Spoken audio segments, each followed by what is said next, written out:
Level 8 vampire, not a fan because you have to tribute 2 monsters to summon it, and the first effect triggers only when normal summon. Who's to say your opponent had 2 monsters in their graveyard at that particular time? I know source will let you summon a vampire without tributing, but there's one specific problem with that. Do you know what it is?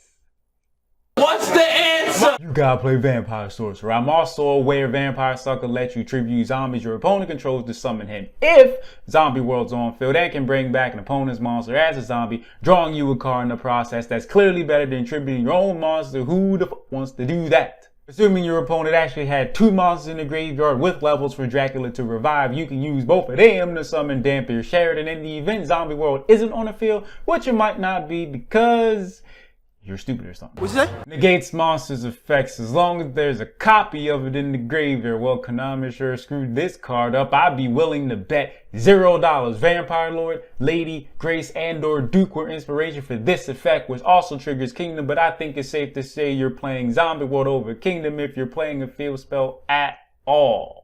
A monster being special summoned from your opponent's graveyard's easy enough. Vampire Sucker, Dampier Sheridan, hell even Scarlet Scourge, Red Baron, Crimson, and Frowling will trigger this. But what's with this 2 obsession Konami apparently had when designing this? It's a level 8, so you have to tribute 2 monsters to normal summon it. Its first effect can bring back up to 2 monsters, can only negate if there's a copy of a monster in the graveyard. Yes, I know it can be your graveyard too. You have the 1 monster that activates and the copy in either graveyard. What's that equal? 2. Then you have to tribute 2 monsters to bring them back.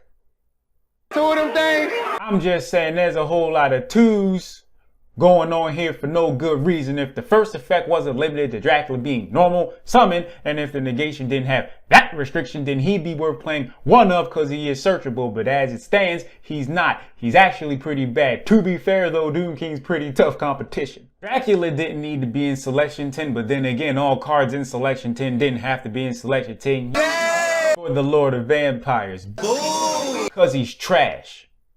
And that's all I got to say about that. Thanks for watching. My Patreon, PayPal, Cashapp, Venmo's in the description if you would like to. Help me!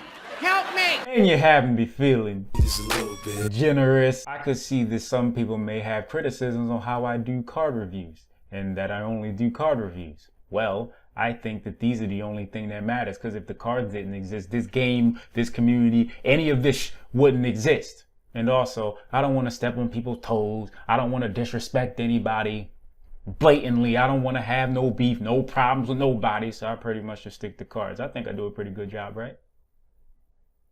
Discord server links in the description. You can contact me there. Thank you very much. I appreciate you.